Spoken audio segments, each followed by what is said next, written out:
that's one of my favorite exercises I've ever come up with which I've ever come up.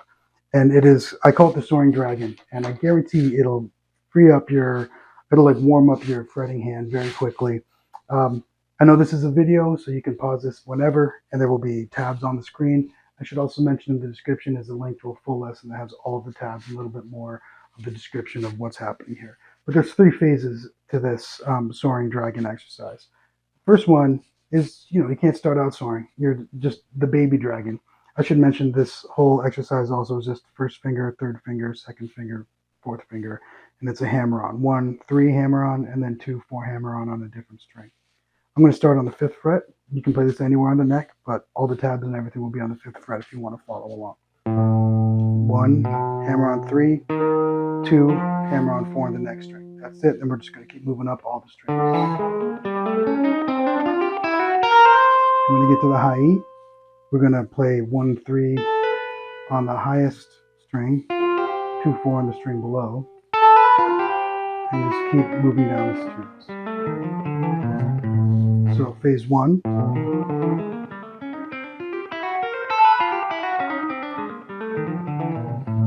That's the crawling dragon. You're out, you're moving through the world. That's in and of itself a really solid warm-up exercise. But 2 things I always like to introduce when I come up with a really simple exercise like this I should say, string skipping and position shifting. So we're going to add those to get through phase 2 and phase 3. So first, string skipping. Just skip a string before you go 2 and 4.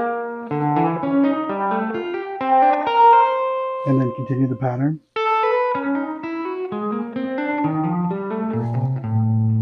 So it's just like phase 1, except we're skipping a string between the first and third finger every time. That's phase 2. I would call that the walking dragon, I suppose.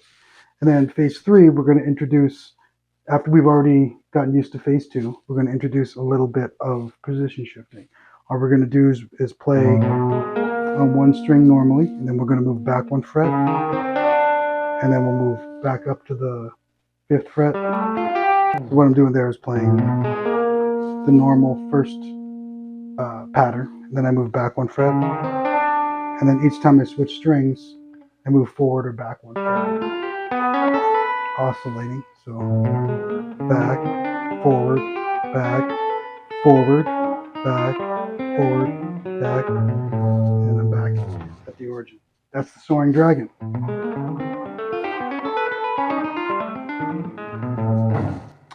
So that is the Soaring Dragon, one of my favorite exercises, and I think one of the most effective ones I've ever made.